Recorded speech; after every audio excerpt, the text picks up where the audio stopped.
সেই কোরআন আমাদের ঘরে আছে, আমাদের মসজিদে আছে। এই কোরআনটাকে শিখতে হবে এবং আমি সকলের কাছে এটাই বলবো, মক্তব যেটাই আছে মক্তবকে সুন্দর করুন। আমরা এই এলাকাবাসী আমরা খুব বেশি এখানে মুসলমান নেই, ভাইজান বলছিলেন আমাদের ভাইজান, আমি যেহেতু জানি না এই জন্য অল্প ঘর আপনারা মুসলমান আছে, আপনারা ঐক্যভাবে থাকুন। সম্প্রীতির বার্তা নিয়ে আমি এসেছি, সম্প্রীতিভাবে আপনারা থাকুন, কেউ বিমত করবেন না। আমরা আল মুসলিম ও আকুল মুসলিম, জোরে বলুন সুবহানাল্লাহ। একজন মুসলমান অপরজন মুসলমানের ভাই, এর জন্য কখনো দ্বন্দ্ব হতে পারে, পাশাপাশি আমরা বাস করি, হয়তো বা কথা কাটাকাটি হতে পারে, কিন্তু আপনি ভুলে যাবেন না এটা আপনার ভাই। আপনি কখনো ভুলে যাবেন না এটা আপনার ভাই। আপনি কখনো ভুলে যাবেন না এটা আপনার পাড়া প্রতিবেশী। আপনি কখনো ভুলে যাবেন না যে আপনার এটা আপনার চাচাতো ভাই, আপনার ফুফুতো ভাই, আপনার পড়শি। কারণ একটা কথা মনে রাখুন, আজকে আপনি যাদেরকে দূরে ঠেলে দিচ্ছেন, যাদেরকে আপনি অপর মনে করছেন, আপনি আল্লাহ না করুন যখনই আপনি মৃত্যুবরণ করবেন ওই ব্যক্তি আপনার খাটিয়া কাঁধে করে নিয়ে যাবে, ঠিক কিনা বলেন? এই কথাটা মনে করুন, এই কথাটা মনে রাখুন। যদি আপনার ভিতরে এই কথাটা মনে রাখেন, আপনি যদি মনে রাখেন সালাউদ্দিনের কথা শুনে, আল্লাহর কসম করে বলছি আপনার সঙ্গে দ্বিমত করতে পারে না, কথা কাটাকাটি হতে পারে ক্ষণিকের জন্য, কিন্তু আপনি কথা বন্ধ করবেন না।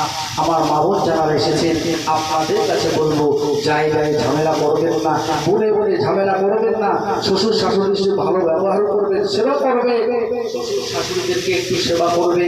আর যারা ছেলে আছে তাদেরকে বলবো মায়ের সেবা করবে, শাশুদেরকে বলবো বৌমাদেরকে নিজের সন্তান মনে করো। আর যিনি শাশুড়ি আম্মা আছে তাদেরকে বলবো ওই বৌমাকে আপনি নিজের সন্তান মনে করুন, বৌমাদের বলবো আপনি শাশুদেরকে নিজের মা মনে করুন। কারণ এটা আপনার শ্বশুরালয়, এটা আপনার শ্বশুর বাড়ি, এটা আপনার মায়ের মতো, এটা আপনার আব্বার মতো। আপনি যদি আপনার শাশুড়ির সঙ্গে অসৎ ব্যবহার করে, পরিচিতর কথা বলে, তার সঙ্গে অসম্মানীয় কথা বলে, তাস্করিয়া করে, আমি সালাউদ্দিন দায়িত্ব নিয়ে বলতে পারি, যদি আপনার ঘরে সন্তান থাকে, ওই সন্তান যখন বিয়ের উপযুক্ত হবে তার ঘরে যেমন একটা বই আসবে, আমি সালাউদ্দিন লিখে যাচ্ছি, আর জীবনে আসবো কি আসবো না আল্লাহ ভালো জানে, দেখবেন আপনার সঙ্গে ঠিকই ব্যবহার হবে। এই জন্য আমি আমার ভাইদের কাছে, মায়েদের কাছে, বোনেদের কাছে, আমার চাচি আম্মাদের কাছে, শাশুড়ি যারা আছেন তাদেরকে, বৌমাদের বা ভাবি আম্মাদেরকে বলবো তাদের সঙ্গে সঠিক ব্যবহার করুন, ভালো ব্যবহার করুন। একটু দর্শনী করেন আল্লাহুম্মা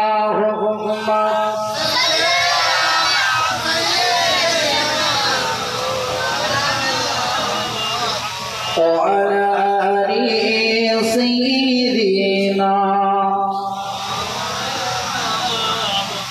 গোলাপ নীলাম, গাঁদা নীলাম, নীলাম রজনীগন্ধা, মনের সুখে মালা গেঁথেছি সকাল হতে সন্ধ্যা।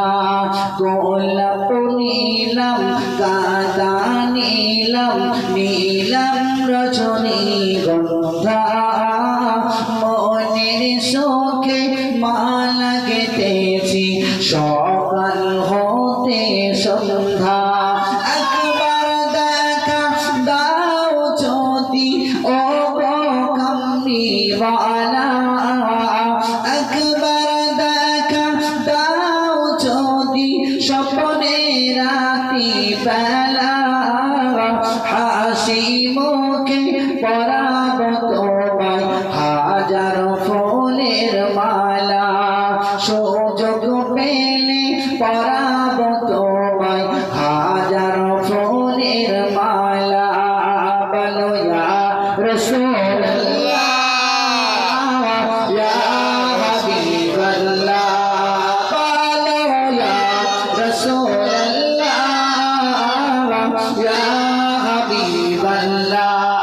লাল ফুলকে প্রশ্ন করি রংটি কোথায় পেলে, আর নবীজির খুন মুবারক লাল ছিল বলে, তাই লাল ফুলকে